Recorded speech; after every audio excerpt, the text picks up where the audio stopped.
अस्सलाम वालेकुम व्यूअर्स, क्या आपने अफ़गानी मोनालिसा का नाम सुना हुआ है?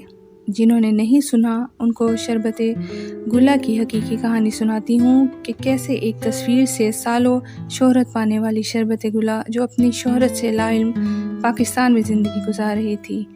1984 में नेशनल जियोग्राफिक के फोटोग्राफर स्टीव मैक ने जंग के असरात को दस्तावेजी शक्ल देने के लिए अफ़गानिस्तान का सफ़र किया। पनाह गुज़ीनों के कैंप का दौरा किया जिनमें अक्सर अफ़गान पाकिस्तान सरहद पर थे। वहाँ रहते हुए मैक ने नेशनल जियोग्राफिक के लिए सबसे मशहूर कवर तस्वीरों में से एक तस्वीर बनाई।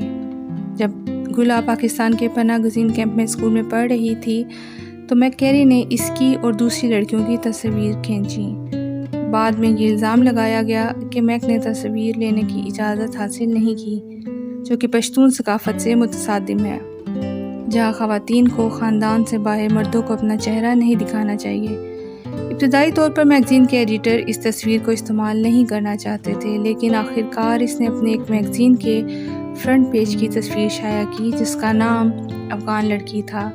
ये जून 1985 का शुमारा था। तस्वीर लेने के बाद तस्वीर जिसमें सब्ज़ आँखों के रंग की एक लड़की को दिखाया गया जो सीधी ऐनक में घूरते हुए देख रही है, अफ़गान तनाज़े और दुनिया भर के महाजरीन को मुतासिर करने वाले मसाइल की अलामत बन गई। नेशनल जियोग्राफिक के सर्वर पर यह वाहिद तस्वीर 3 बार इस्तेमाल की गई। पहली बार जून 1985, दूसरी बार इसकी शनाख्त होने के 17 साल बाद यानी 2002 के शुमारे में आई। तीसरी बार 2013 में नेशनल जियोग्राफिक के 125वें साल के मौके पर द फोटो इशू के इनवान से शुमारे में आई। शरबत गुला की शनाख्त 17 साल से ज़ायद अरसे तक नामालूम रही। 1990 की दिहाई में मैक ने लड़की का नाम मालूम करने की कई नाकाम कोशिशें की। 2002 में स्टीव मैक की क़यादत में नेशनल जियोग्राफिक टीम ने इसे ढूंढने के लिए अफ़गानिस्तान का सफ़र किया। ताहम इसकी तलाश के दौरान कई ख़वातीन और मर्द सामने आए और दावा किया कि वो या तो गुला है या इससे शादीशुदा हैं। बिलाखिर इसे कैंप के एक रिहायशी के ज़रिए तलाश किया गया जो इसके भाई को जानता था। एनालिस्ट ने फॉरेंसिक तज्ज़िये के बाद और कई ख़वातीन की जानिब से शरबत गुल होने का दावा करने के बाद बिलाखिर असल शरबत गुला को तलाश कर लिया गया। एक दीनदार मुसलमान गुला आम तौर पर बुर्का पहनती है और मैक से मिलने में हिचकिचाहट महसूस करती थी क्योंकि वो ख़ानदान से बाहर का मर्द था। 20 के दरमियानी सालों में गुला को अंदाज़ा नहीं था कि इसका चेहरा आलमी सतह पर कितना मशहूर और इलामती बन गया है। जब इनसे पूछा गया कि वो तस्वीर के बारे में कैसा महसूस करती हैं तो इसने जवाब दिया, मैं बहुत हैरान हुई क्योंकि मुझे बचपन से मीडिया और फ़ोटो खींचना पसंद नहीं था। पहले तो मैं अपनी तस्वीर की तशहीर के बारे में फ़िक्रमंद थी, लेकिन जब मुझे पता चला कि मैं बहुत से लोगों यानी मुहाजिरीन की मदद का सबब बन रही हूँ तब मैं खुश हो गई। गुला को ढूंढने के बाद नेशनल जियोग्राफिक ने इसके ख़ानदान के इलाज और मक्के की ज़ियारत के अखराजात का भी अहाता किया।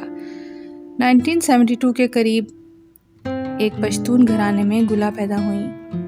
1980 की दहाई के अवाइल में इसके गांव पर सोवियत यूनियन के हेलीकॉप्टर्स ने हमला किया था और इब्तदाई तौर पर बताया गया था कि हमलों के दौरान इसके वालिदैन मारे गए थे। इसकी बहनें, भाई और दादी अफ़गानिस्तान की सरहद पर वाक़या नासिर बाग पनाह गुज़ीन कैंप में पाकिस्तान मुंतकिल हो गईं। ताहम गुला ने साबिका रिपोर्ट्स को दुरुस्त करते हुए कहा कि इनकी वालिदा बीमारी से मर गई थी और जब वो पाकिस्तान मुंतकिल हुए तो इनके वालिद जिंदा थे।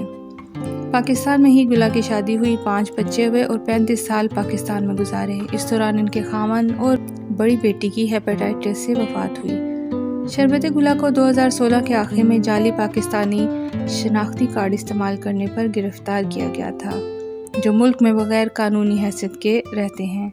इस वक्त वो 4 बच्चों की परवरिश कर रही थी और हेपेटाइटिस सी में मुब्तला थी, लेकिन 2 हफ्तों बाद गुला को रिहा कर दिया गया और वो अपने बच्चों के साथ वापस अफ़गानिस्तान चली गईं।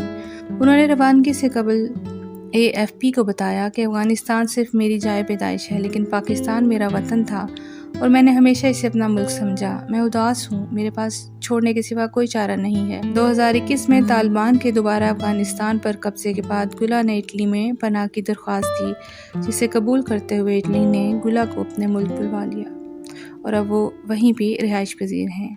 अल्लाह हाफिज़।